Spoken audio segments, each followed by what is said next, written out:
All right, all right, all right. I'm so excited today. I have been waiting for this interview for a long time, just because I am so excited about the guest that we have today, Mr. Jose Escobar. And you are going to love him as much as I love him. And when we just think about folks that care about others, a lot of things that we talk about on this podcast often is about relationship and how important relationship is, and making sure that we begin with relationship. I know you guys all know I went to the Trust Leadership Conference, and for a lot of days and a lot of these times I used to talk even more about trust and what does it mean to trust somebody, and what does it mean to kind of start with that. Like, if you don't trust somebody, then you can't have a relationship. So even though that might come first, but once you get to the relationship part, it gets even, then you're actually trusting the person, right? And it gets even more important that the closer you get to somebody, that I believe the more opportunities that you have. One of the things that you said to me, Jose, not too long ago is your network is your net worth.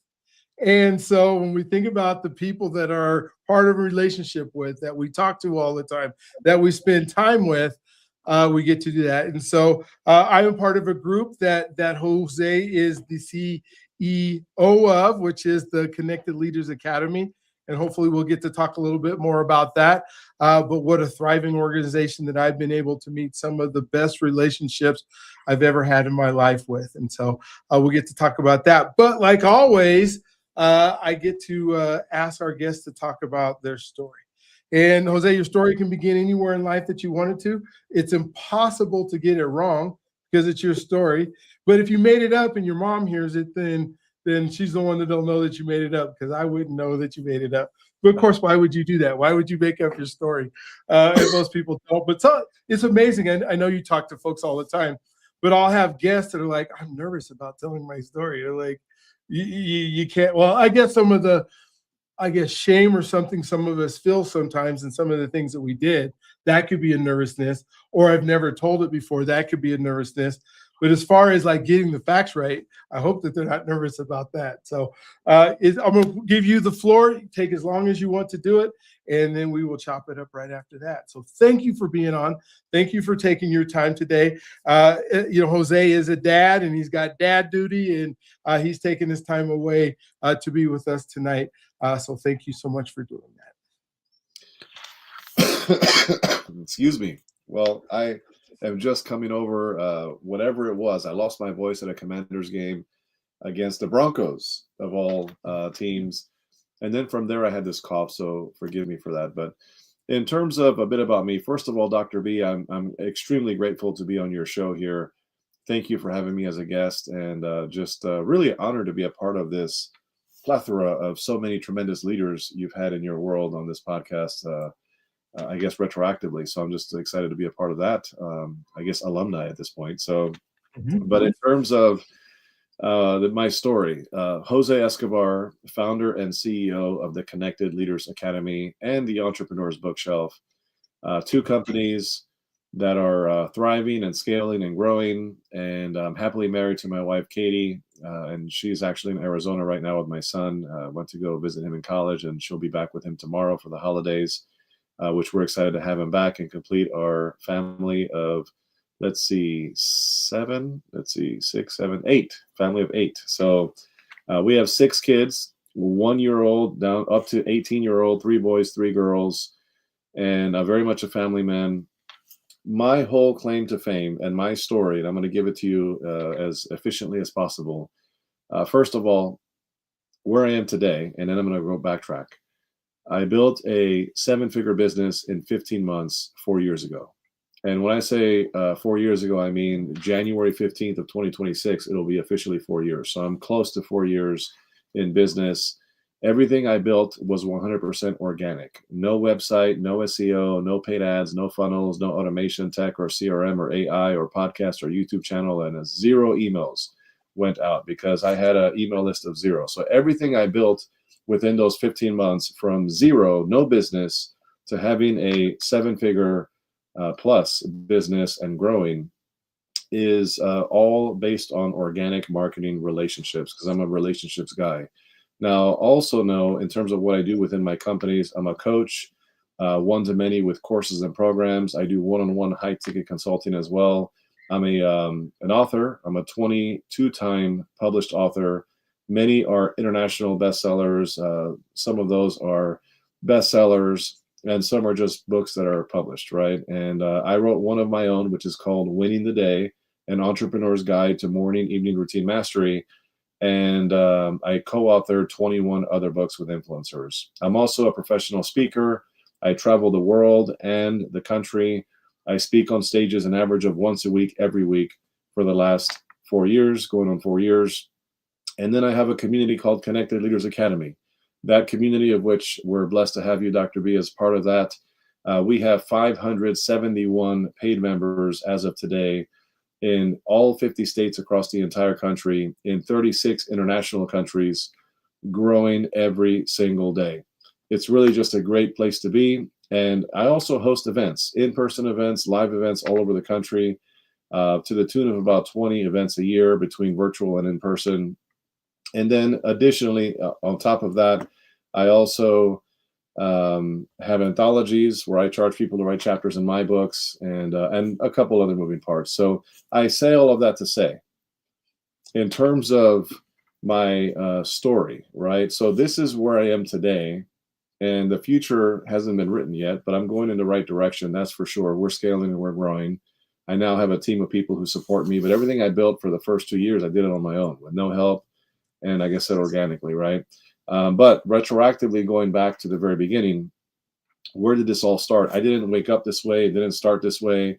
It progressed over time, and I was able to do some cool things. But historically, I'm first generation, born here in the U.S. My parents are both from Guatemala, Latin America. So I speak, read, write Spanish, and love that cultural background of Guatemala. And I can tell you, when my parents came to this country, they were in their early 20s, no English, no money, no connections, very little education. I think they had it was somewhere between a ninth and 10th grade education when they came to this country. And they figured out how to make it happen. They clawed their way up, working really hard, making things happen, making no excuses. And they had 4 young boys, right? Imagine being in this country with none of those things that I just mentioned, in that situation, raising four boys and trying to prosper and make things happen. So it was, I understand poverty. I understand what it looks like to not have money, but I also grew up in an environment where there were 3 things that I learned primarily from my dad and my mom. The first thing is God, the relationship with the Lord, having strong faith. That is one thing I learned from them. The second thing I learned from them was the family values, the importance of family, and how to love your spouse, how to love your children, the importance of family, and how to engage and what it looks like to have family values. And the third thing I learned was hard work. And hard work, there's no substitute for that. I don't care how talented you are, hard work will always be talent when talent refuses to work hard. And my parents were hard workers. I saw them claw their way to the top, whether they were crawling, running, sprinting, walking, whatever it was, scratching their way. They figured it out and they made it happen because they made no excuses. So those are just 3 things I learned. There's many things I learned from my parents growing up, but that's what I learned. And I grew up in that environment. It was initially 4 boys and with 2 bunk beds in one small little apartment room, and beans and rice and those kind of things. But we always had food over our head, or food in our stomach. We had a roof over our head. We don't have food over our head. We had a roof over our head. Yeah. We had all the things we needed, right? Just at a very minimal level, right? But again, when you have the right pieces in the home, you don't realize what you're missing. I never really truly understood that we were financially strapped, right? I just understood that we didn't have everything everybody else had, because we had faith, we had love in the home, and we had all those moving parts. So that was a fantastic piece of the journey there. Fast forwarding, in elementary school, I was a class clown. In middle school, I was a troublemaker. And then in high school, it just continued to progress in the sense of how do I explain it? Where I was the guy throwing the house parties, right? I was doing all kinds of things that I shouldn't have been doing, right? I was always a galvanizer. I was always bringing people together, whether it was for positive or negative, whatever it was. I was always doing those things. So that's kind of the foundation of how I grew up. It was positive, and then it was negative, and then it got worse and worse and worse. I graduated 2 years late from high school. I consider myself to be a super duper senior, right? I wasn't a senior. I wasn't a super senior. I was a super duper senior, right? And then from college, I went to college for like 4 years and didn't walk out with an associate's degree. I was just spinning my wheels and yeah. So I don't have that diploma on the wall. I don't have all the accolades and the certifications, and I didn't come from money. I didn't come from anything special. It was just, you know what? I was like, man, like this is just not for me. So I was into Salesforce very quick, very early on. I always had a job since I was, I don't know, 15 years old. And I was always working and I was really good at working hard and selling. I have a natural this ability to connect with people. I'm a natural connector. I'm a relationships guy. I love making friends. I have tons of friends. I've always had friends, right? And I've always been a leader. I always had positive or negative ability to lead, right? I always said if I really wanted to, I could probably run for president and win. If I really wanted to, I could probably be the leader of a mafia. Like in any direction that I go, I feel that I have the capacity to go high in any kind of direction that I decided to go. So I said there has to be a way to tap into this stuff, right? So it wasn't. And by the way, I've been locked up multiple times, overnighters. Not so much like extended stays, but overnighters because of fighting, because of drama, because of bar fights, you name it. I have been, in multiple fights. I mean, I can't even count how many fights I've been in, from house parties to bars and things like that. I was a knucklehead. I was a wild character, right? I was playing the field, womanizing, not necessarily cheating on women, but I was just playing the field, doing my thing in that space, and you name it, and I was doing it. And the only thing I didn't get into was drugs, thank God, right? I never got into drugs. I never got into anything that was a point of no return, right? Never got into weapons or anything like that, but I was definitely a fighter and I was definitely a troublemaker. And eventually it got to the point where things improved. And I ended up meeting my wife. Her name is Katie. She's from Frederick, Maryland. I'm from Montgomery County. So different counties, same state. And we met, and the rest is history, Dr. B. The rest is history. We got married. We have 6 kids now. And from the time I got married, I started really like shaping up.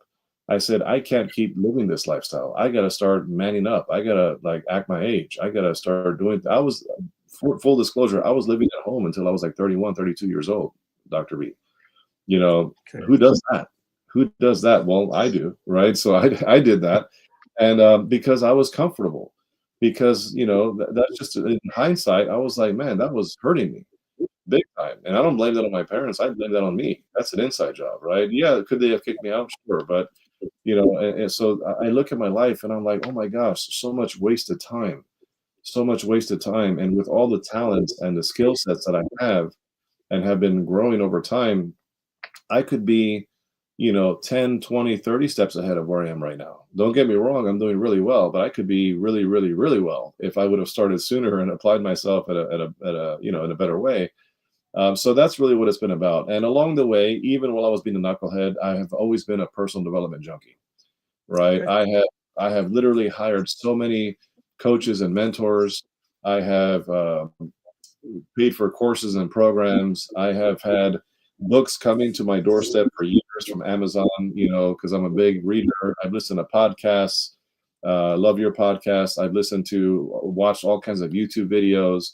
I mean, you name it. I've been in so many rooms. I lost track of how many physical rooms I've been in for seminars, boot camps, masterminds, conventions. I mean, you name it. At 18 years old, I was in Amway. I did really well in Amway. I was in network marketing. And the tapes and the books and the standing order and all that stuff that happened in Amway. I had great mentors who poured into me. I learned a lot from the tapes and the CDs and reading the books. So I always knew better, but I just lost my way and was doing dumb things, but I always knew better. So I was the kind of guy who was like, I was going in circles, right? One time I have 2 wars, right? Sometimes I'd be like on it, personal development, making things happen, But then I started acting up and going crazy. So I kept just spinning and spinning and spinning and never really getting ahead. So until I got married, until I had kids, that's when everything changed. And it got to the point where I was serious about things, and I got into the corporate arena.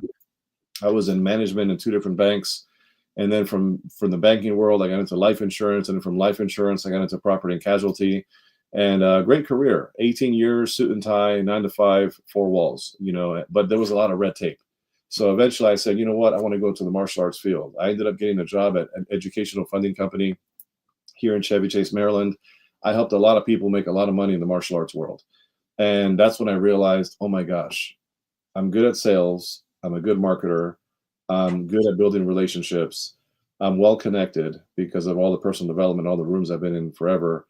And I also know I'm a good coach. I'm a consultant. I know how to help people make money. So I said, well, the people I'm helping, their income is doing this over time, and my income isn't moving. So then it hit me, the epiphany, the lightning strike, the time shift happened. And I said, Katie, to my wife, I said, I got to start my own business. And then sure enough, I decided to start a business. And that was January 15th of 2022. And everything took off. It took off like you wouldn't believe. But let me backtrack for 1 second before I end this backstory of me. Right now, leading up to that time period of January 15th, 2022, leading up to that, I had invested thousands and tens of thousands, if not six figures, on personal development for many years, for at least a decade of Katie and I, beating each other's worlds. And I have spent so much money. And my wife was always telling me, she was thinking to herself, oh my gosh, Jose just bought another course. Oh, he bought another program. Oh, he has a new coach. He has a new coach. Oh my gosh, I wonder how much he spent on that coach. And oh, there's a new box here from Amazon, 3 books he just ordered. Oh, that's wonderful. And so it was one of those things where she's like, Jose is always spending money on trying to improve and do all these things. And he keeps talking about this business that he's going to have one day and how he's going to change the world. And we're going to be a multi-million-dollar family, traveling, living a lavish life, and impacting and creating nonprofits and doing charity work all over the world. And Jose has these grand visions. He's such a visionary. He's such a dreamer. And he's putting his skin in the game because he's invested in all these things and all the coaches and mentors. That's amazing. But she was always noticing that I wasn't actually doing anything in terms of the execution of everything that I was learning. So it wasn't until I think it was January 1st or January 2nd of 2022, before I actually started my business, where she sat me down. And get this, Dr. B, are you sitting down? Yes, you are. I think you are. I'm sitting down. She said, Jose, we need to talk.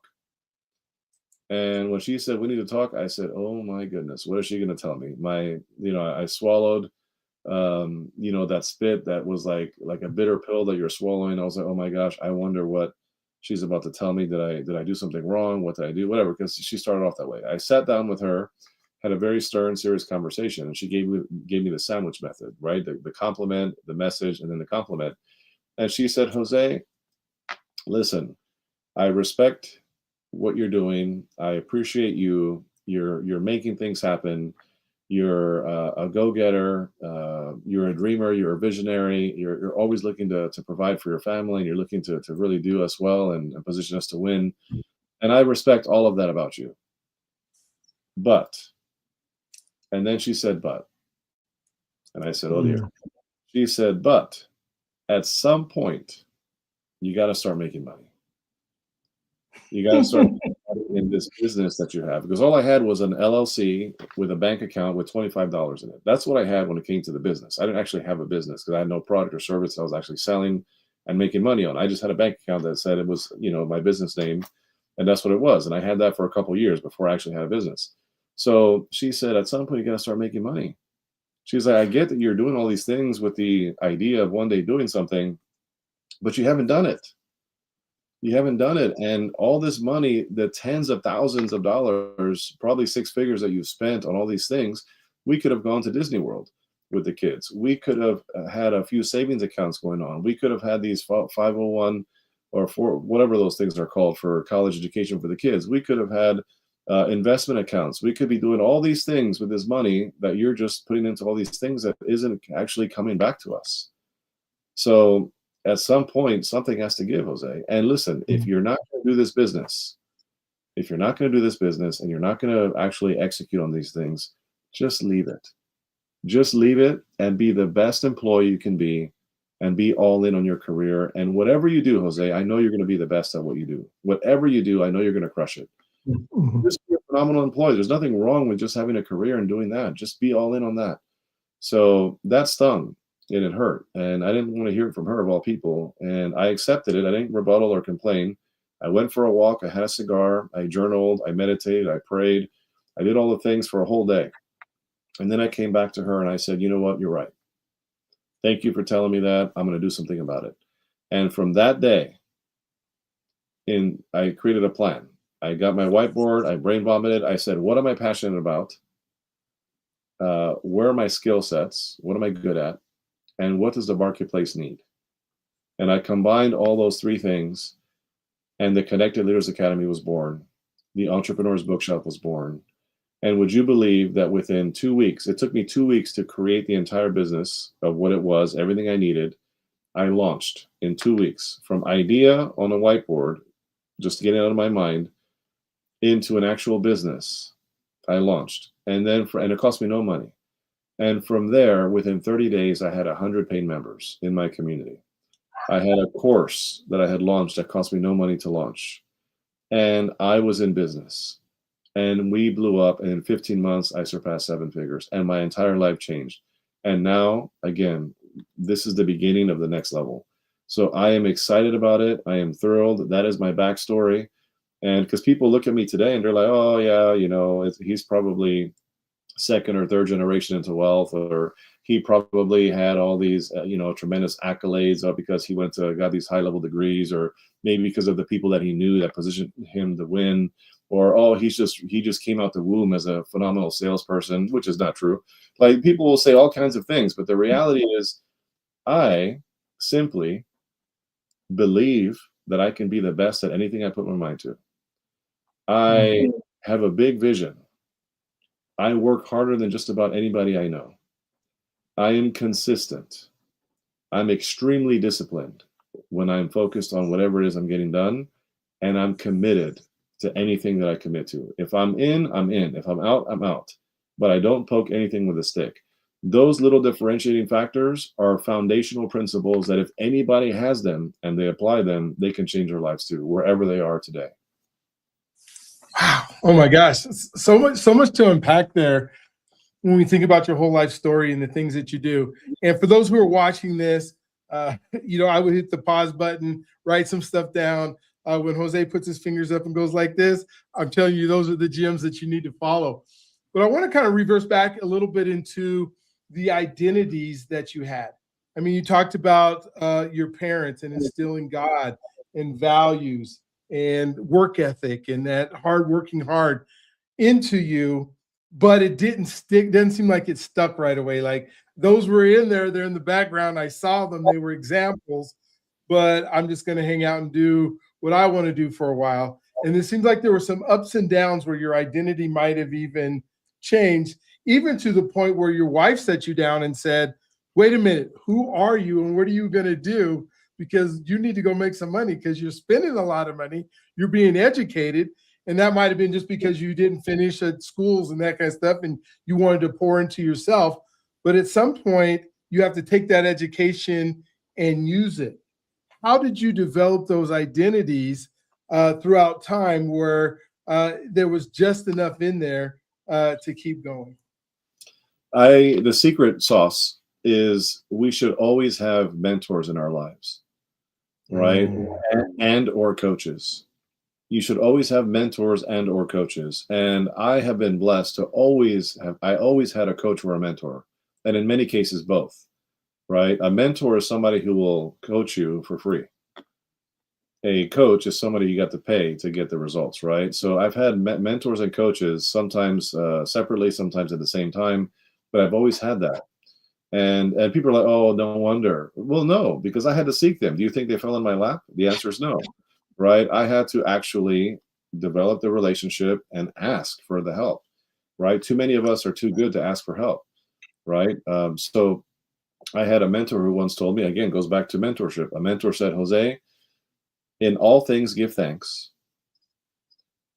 Remember, this too shall pass, and never be afraid to ask for help. He said, if you apply those 3 principles to your life, you will be blessed, right? And I have applied those, and I always ask for help when I need help. We all need help, because guess what? We're all working on something. None of us have arrived. I don't care how good you are at something. There's areas where you're not so good at.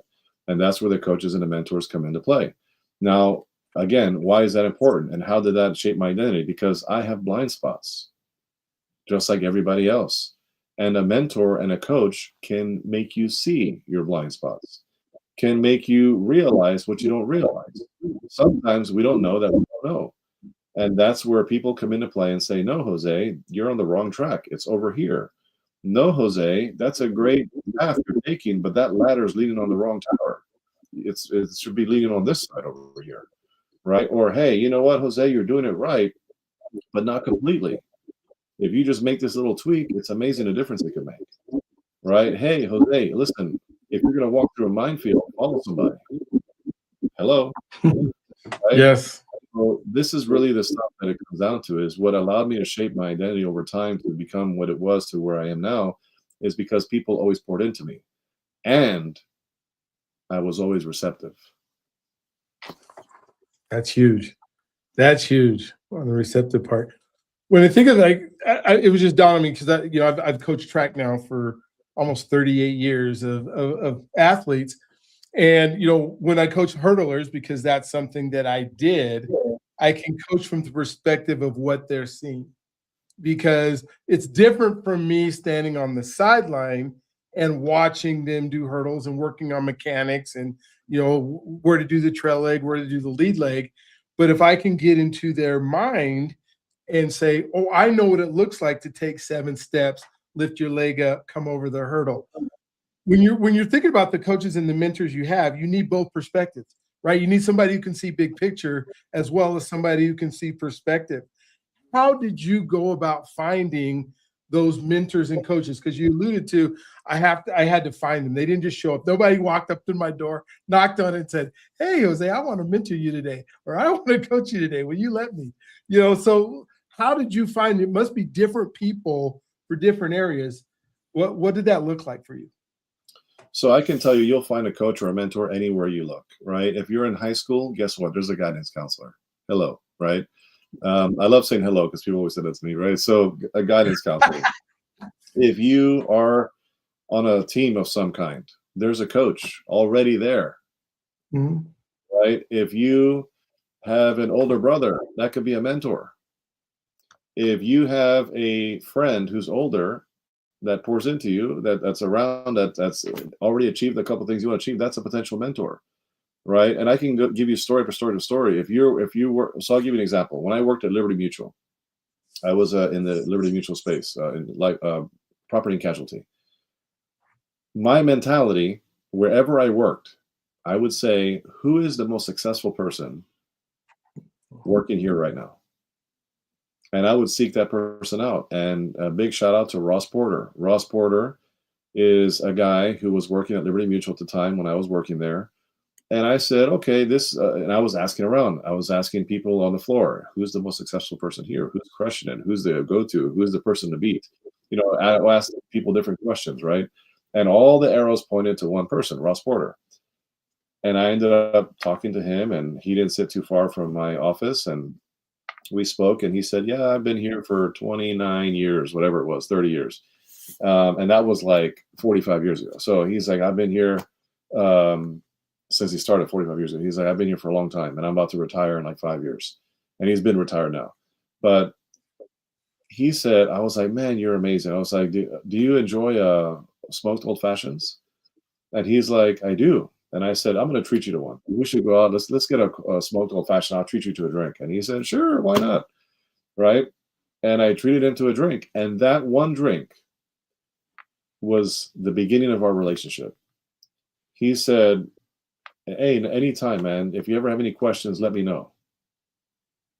And of course, guess who would approach him to ask him questions? Me. And I asked question after question after question. And then eventually he realized, hey, this guy's hungry.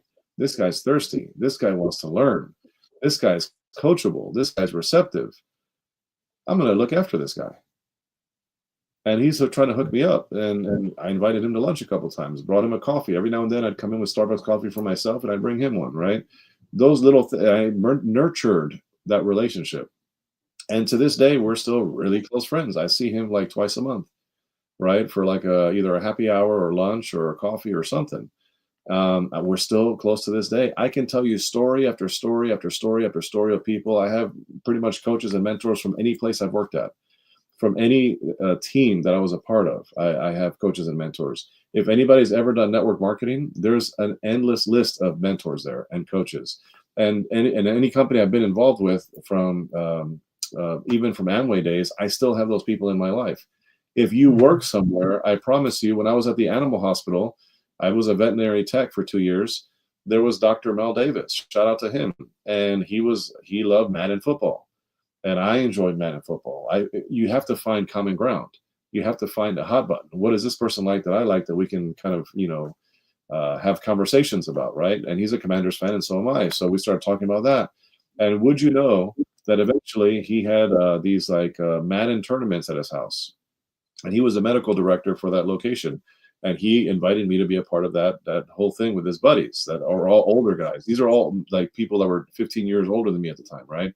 And I was in a room with successful people. Again, key word, I'm looking for the successful ones so I can learn from them and see how they behave and see what they do and how they talk and what they talk about and where they go. And so I was always positioning myself around people that were way more successful than me, that I could learn from, like a sponge, right? I was like that fly, that annoying gnat that wouldn't leave these people alone. And then sure enough, eventually when he had season tickets to Commanders games, and he said, hey, I have an extra ticket. Do you want to come? Like, heck yeah. Right. Because he saw that I was hungry and I was thirsty and I was always asking him questions. And so that's the key. And guess what? He's the one who painted a vision for me to one day have season tickets, because I dreamed about it. I said, man, one day I would love to have season tickets like this guy, to club level, all out, the way he had it, full access. One day I would just love that. And would you know that to this day, I have 5 of those same tickets of my own. Right. And because I position myself to be around the people that can put these visions inside of you, people that you can learn from, people that will guide you, people that will coach and mentor you. And then and I can tell you countless stories, Dr. B, on all of the coaches and mentors and how I got them. And people tell me all the time, Jose, yeah, I just don't have money for a coach. Find a mentor. Stop making excuses. There's plenty of people who want to help. You just got to open your mouth. Yeah, this question, this is the first time I've asked this question because I just thought about it. Because you've had so many mentors and you've had so many coaches and people that you've sought out, as have I. But how somehow in all those folks, there were some probably not so good coaches for you and for your personality. Somebody that you saw that was successful, but then you went up to them or you talked to them and they were just wrong for you. How did you know that? And I mean, you still learn something from them. And that's why I want to make that point, is even if it's a bad coach, you learn something. But at the same time, how did you know and then move on to somebody else pretty quickly in that time frame? So foundationally, the easiest way that I would learn and know is if their values are out of alignment with mine. Ooh, As soon as that coach or mentor would take me somewhere and roll up a blunt and say, "Hey, man, let's smoke together while we're talking," right? As soon as that individual would take me and get blasted, on alcohol, and we're having a couple drinks, and I drink. I'm not gonna act like I don't, but like, this guy's wasted, right? And that's outside of what I'm looking to do, right? Or this guy is cheating on his wife and is with me and tells me, "Hey, man, let's go to the strip club," or "Hey, let's go." You see that? Hey, look at that chick right there. I was walking by, right? And starts doing those kind of things. As soon as the alignment of values, morals, and ethics, and what I deem to be my moral compass is out of alignment with this person, I know automatically it's not for me. right? So the easiest way to know is this person, when it comes to morals, ethics, foundations, virtues, principles, are they in alignment? And if something is out of, not so much strategy or technique or what they did and how they're teaching you, or even their personality, it's really the value systems that I look for. Man, I love that. Thank you for sharing that. I was just having a conversation with a friend of mine yesterday, and we were talking about an individual that we knew. That was what you were saying was, always talking about, he has everything separate from his wife. And we said, and the reasons why, so we could go to these events. When he went to these events and he would hook up with other ones, we're like, well, there's no way we're spending more time with this dude, and why would we? Even though he might have some of the aspects of life that we want or we think we want, because we don't really know how he got it and what he does with it is just so far away from the belief system that I have that I didn't want any part of it. One of the things I love to ask my guest is um, about faith and about how faith played a part in their lives. And I know you're a man of faith and a man that seeks God as your parents did. But what impact has that had in your businesses and the things that you do and how you do things? Sometimes we try to separate it. I don't think in our lives we separate it, but when we get on shows like this, or we just don't talk about it. And I would love to hear your perspective. In terms of what I've taken away from my father, you're saying? No, your faith, your faith in God and how that's Okay. impacted how you do business, how you do family, how Yeah. you being a dad, all of that. Yeah, so it's quite simple. It's actually, life is very simple. That's why I say all the time. It's we are the ones who complicate things, right? But the recipes, the roadmaps, the things that we need are all there laid out for us, right? It's just a matter of, are you coachable? Are you humble? Do you have the ability to follow direction? And unfortunately, many of us don't, right? We get in our own way a lot of times. So for me, growing up foundationally with the principle of faith and the importance of faith, that's the driver for me. That is what holds me and sustains me when I'm weak, when I'm distracted, when I'm tempted to do something inappropriate, when all the things that can easily derail anybody, I filter everything I do through the lens of, is this what the Lord wants from me? Is this in alignment with my faith? Is this going to potentially hurt my relationship with God? Right? Because at the end of the day, the way I see life is my only purpose in life. The reason why I'm even on this earth is to love, honor, and serve God. Again, it is that simple. The reason why I'm here is to love, honor, and serve God. That's why I was created. Now, there's other things outside of that, but that's the number one most fundamental piece that I have learned. And if I honor that, then everything else is going to run smoothly. It's when I'm out of alignment, with that relationship, all of a sudden I'm like, why are things so off? Why are things not happening? Because I am out of alignment. So if you look at my order of operations, you look at my calendar, you look at my day to day, the first thing is God. The second thing is my wife. The third thing are my children. The fourth thing is my health and wellness, making sure I'm not letting myself go. And the fifth thing is my business.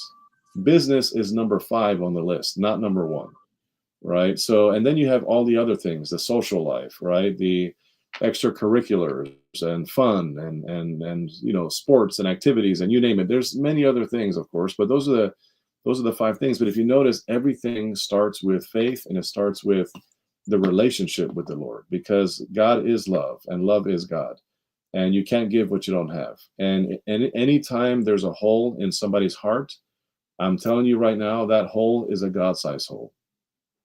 And I learned that from Matthew Kelly. The hole that is burning in people inside of something that is missing is a God-sized hole. Nothing can fill that but God. Thank you for that. Thank you for sharing that. Oh my gosh, that's so good.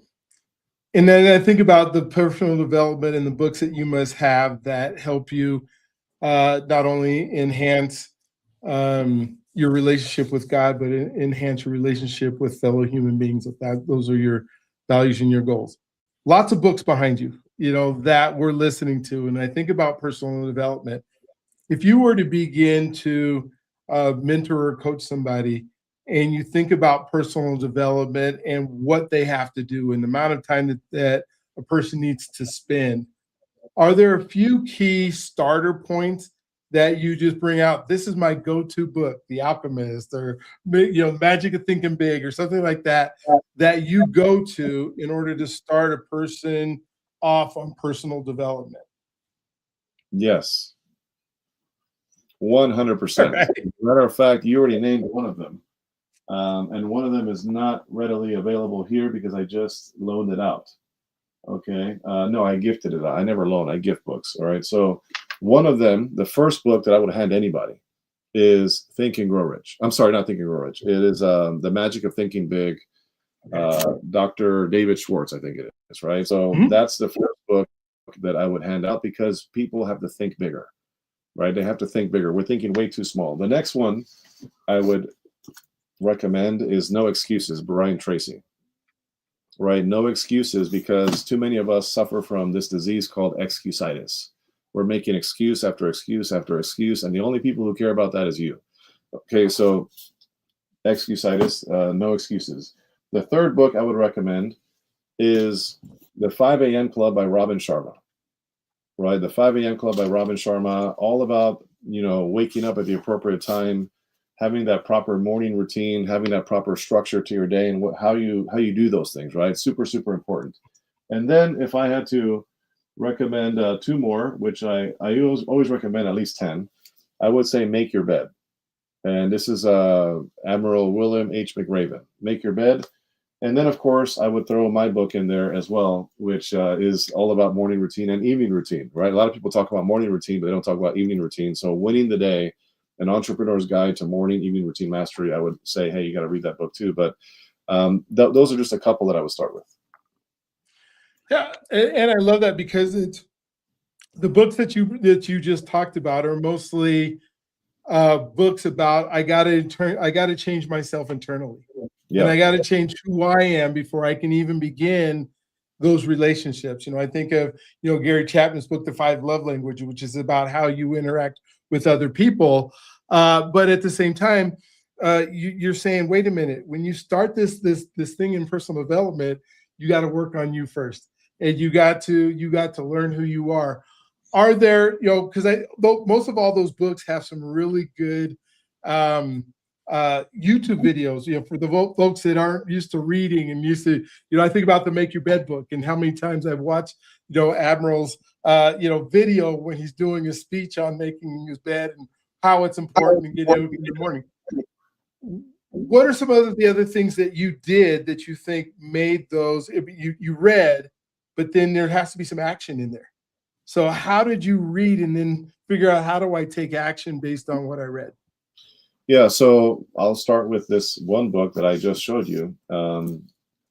So this is Robin Sharma, 5 a.m. Club. If you look inside of the book, first of all, there is an index in here that I create. It's my own index for the book, where I put in all of the most important key points in this book that are worthwhile, right? So if I go to page 53, for example, it says voluntary discomfort. That's what I put here. So if I go to page 53, it'll say voluntary discomfort. So it says here, Epictetus, one of my favorite philosophers, wrote, "But neither a bull nor a noble-spirited man comes to be what he is all at once. He must undertake hard winter training and prepare himself, and not propel himself rashly into what is not appropriate to him. Voluntary discomfort, whether by dressing, as I did, or by fasting once a week, or by sleeping on the floor once a month, keeps me strong, disciplined, and focused on the central few priorities my life's built around." Just an example, right? So there are certain things I like. There's plenty of little sticky notes in here. There are dog ears on the end here. There are the big tabs, which are the main key takeaways. It's not about how many books you get through. It's about how many books get through to you, right? So I don't just read books. These books are well read. There's a big difference. People say, oh my gosh, Jose, how do you find time to read 1 to 2 books a week. You must be a fast reader. I'm like, no, no, no. I'm actually a very slow reader. And I also read books really well, right? From beginning to end. So it actually takes me time. The difference is that I make the time to read books, right? I create the time. We don't find time to read. You know how many people have told me, oh, Jose, yeah, it's because you have time to read. I don't have time. Do you know how busy I am? Right? Being a good husband, a father of 6, running 2 businesses with multiple income streams, taking care of your health, all the travel I do. Do you think that I have nothing but time? No, that's completely false. The difference is I manage my day because I manage myself, right? It's self-management, not time management. And I create time to make what is a priority happen. And for me, reading is a priority. Reading is a non-negotiable. Reading is a daily carry, just like my wallet and my cell phone. There's so much in there I want to talk about, but as you're doing the dog years, just as I want to understand, and you're putting in your marks, you take the time to do that. I mean, you have something you said, I'm going to write it down. I'm going to put the index. I've never seen anybody do the index before where like I wrote something in this book and then I actually went to the front of the book and wrote down what page it's on and had a little snippet about it. Is there like, would you suggest a smaller book like Who Moved My Cheese or something to practice doing the dog ears and stuff, or just start with the big old book and go? If you start with one of those books, it has to be a personal development book. So nonfiction, personal development, that's what I recommend. Something like, it doesn't matter the size of the book. It just matters the context of the book, like what is in the book, right? So I wouldn't do The Alchemist because that doesn't have that much. It's more story driven, right? But I would say something that has nuts and bolts. Anything John Maxwell, I don't care how thick it is, just pick up a John Maxwell book and start with that because there's a lot of golden nuggets in there. And to take it one step further, something I do that most people don't know is I do what's called commonplacing. If you look here, this here is my commonplacing piece. You see this? There's 3x5 index cards that I file away every single night in my evening routine. I file away 5 takeaways from that particular day. And these are all things I might have taken from a magazine, from a mentor I was talking to, from a podcast that I talking with you and you said something and I'm like, ooh, that's interesting. Or I was talking with a client or with a prospect or with anything that I was, it could be something I saw on TV. It could be a podcast I was listening to, a YouTube video, a book I'm reading, a magazine like Fortune or Inc., whatever it is. If there's a golden nugget, a statement, a quote, a thought, an idea, a stat, a story, anything, then I do these things. I put them on index cards and I file them away by category. So whenever I do speaking engagements or I do a podcast or I do whatever, and I know what it's going to be about, or I'm writing a chapter in a book, or I'm writing a chapter for an anthology, whatever it is, I know what categories to pull. And I have quotes, stats, stories, poems, all kinds of things that I can just take without having everything up here. It's filed away for future use. This is historically called commonplacing. People like Marcus Aurelius back in his Stoic days did it. Ronald Reagan did it. Some of the greats out there, people that are absolutely crushing in business, do it, right? So I'll give you an example of just one thing. For example, here, this is something that's one card that I just had here that I just filed away. And there's a category. The category is productivity. So it says right there, the category. And then it says where I got it from, a website. So I got it on a website. The website is Forbes.com. And the name of the article was Time Management and the Power of 1440 by Kevin Cruz, right? So I can give appropriate credit if I need to mention it somewhere, right? And then I wrote down what I found that was most interesting. So it says here, he printed 1440 on his wall as a constant reminder we only have 1,440 minutes a day. Great reminder of the value of time, and we need to invest it wisely. Time is our most important asset. There are 86,400 seconds a day. We don't focus on the seconds as much as the minutes because the seconds slip away easily. How could you change your life every day if you truly felt your 1440 minutes, right? So this is a very simple concept. You know what I could do with this? This could be something that I include in a chapter in a book. It could be a talking point at my next speaking engagement. It could be included in a podcast interview like right now. It could be something that, for example, I mean, you get my point. I can keep going to example after example. My point is, it's just so powerful to do this, but nobody really does it. Yeah. Oh my gosh. And it's part of that, if the night routine that you probably don't go to bed without doing and recapping your day. And then it gets it out of your head. You probably sleep better Yep. because you're not trying to remember. I mean, there's so many times I'll wake up and think of something in the middle of the night. And then instead of getting up and just writing it down, I'm trying to like put it into my dream or try to remember it or try to, and then get up in the morning and do it. I've since put a little pad by my bed. But at the same time, what if I emptied out all those gems every single night? What a great concept. I got one more thing that I wanted to ask you about in this thing called time, and you started bringing it up, but there's so many people who now it's kind of a joke, and Sifu and I talked about this, another guy that's in the Connected Leaders Academy that is just amazing. But somebody comes up to you and says, "I have a long day," and then you want to say to them, "Longer than mine," because we all have the exact same amount of time in our days. It's just how we try to utilize it. And there's so many things that I start looking around and say these are time wasters. Not that I don't need entertainment. You love the Commanders. You love your kid. I mean, it's not like you're just sitting here in a book reading all the time. And you said you manage yourself. So, what are some things that you would say are things you found that maybe were time wasters, or just learning the concept of how to utilize my time better? So time wasters, I can tell you a couple of them, and this may be for some of you, it may not be for some of you. I'm not going to tell you that it's a time waster for you. I'm going to tell you it's a time waster for me, okay? Because I don't want anybody getting upset listening to this podcast, right? But what I will say is simply, for me, time wasters are playing video games, right? Are going to sporting events that have nothing to do with your interest level, just for the sake of going and spending the time. Time wasters are going to every happy hour you're invited to. Time wasters are going to the movie theater multiple times a month, more than you need to, right? Time wasters are putting your feet up every night watching Netflix. Time wasters are watching non-productive YouTube videos and just sitting there like this, growing roots on the couch watching YouTube or whatever it is that you enjoy, reality TV shows, right? Time wasters are um, doing anything, essentially, in a nutshell, doing anything that is not going to move your needle personally and or professionally. Now, let me be clear on this. Is it okay to have time wasters in your life? Yes. You know why? Because we're human and it's okay to have fun and it's okay to put your feet up and relax and do that. You're not less productive if you do that. You just have to have discipline to know when it's game on for that and when it's game off for that. Right? The problem is we commingle way too much and we end up doing more of the fun things than we do the things that are meaningful. So for me, it's about removing the time wasters. It's about knowing that every minute of your day counts because you cannot get your day back.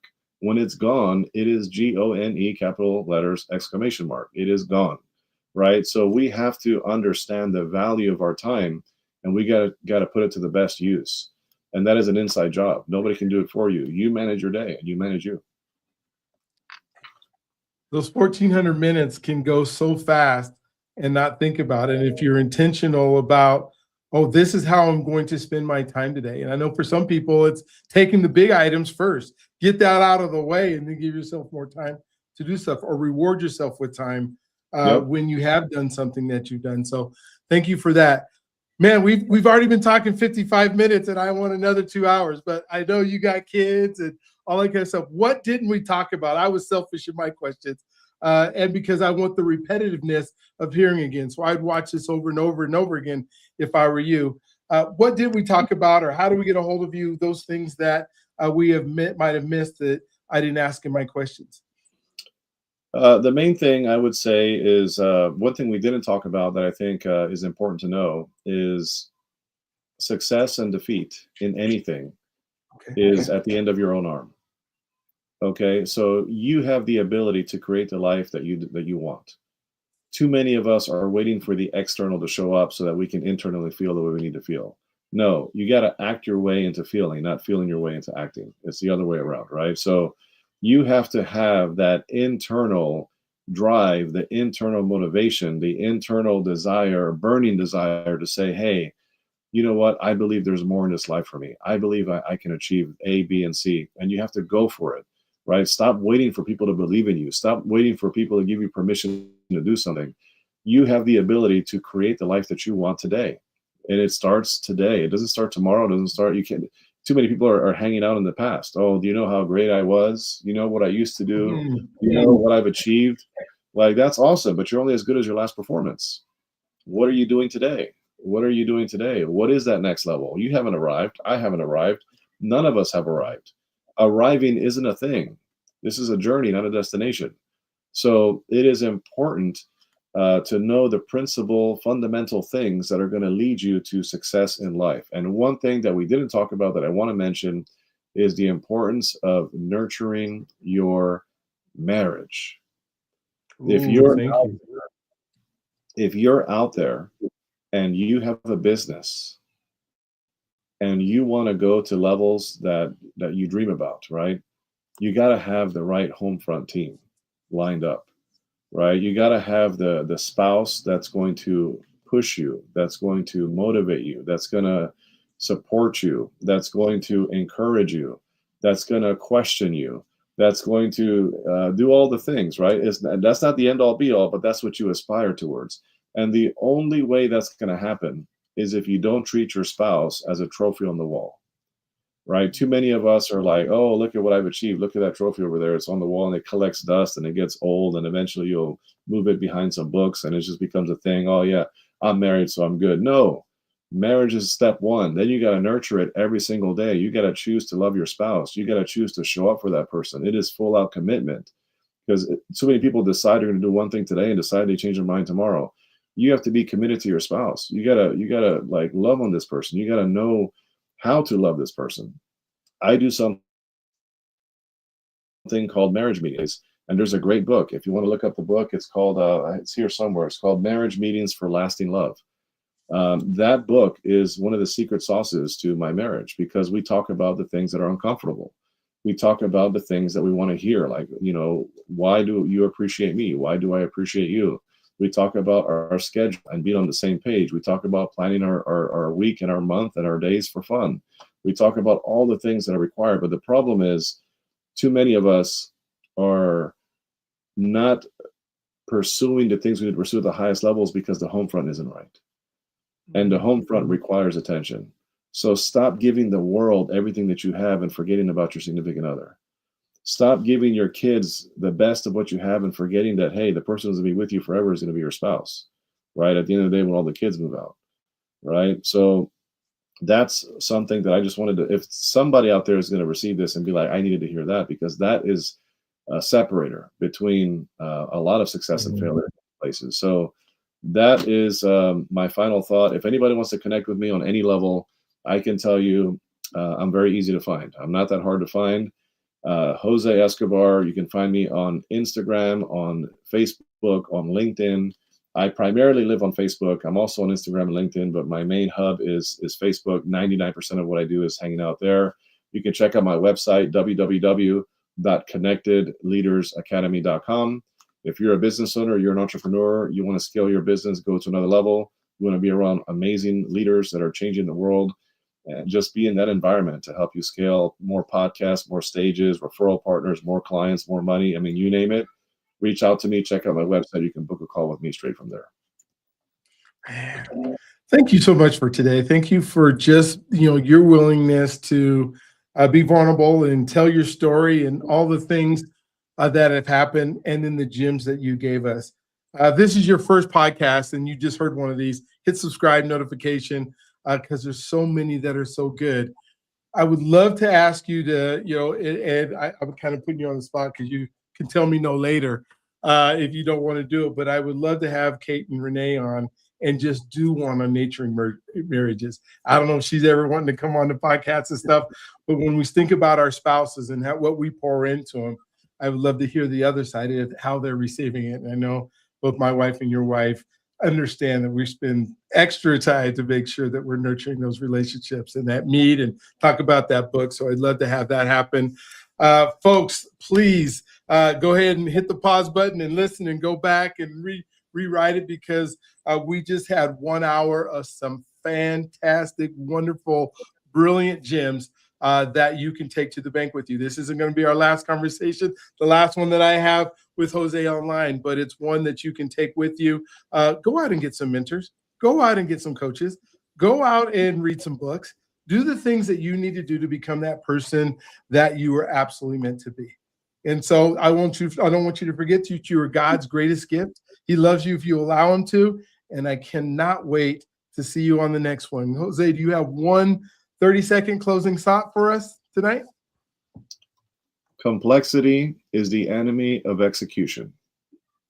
I'll say it one more time. Complexity is the enemy of execution. Get out of your own way. Stop complicating things. Life and business. It is very simple. It just requires belief, laser focus, discipline, hard work, consistency, commitment. It is not hard, folks. Take massive action. Do it today. Whatever you want is at the end of your own arm. You are capable. You can do it. If I did it, you can too, as they say on the cooking shows. Thank you so much. God bless. I love it. You guys have an amazing, awesome, incredible day today.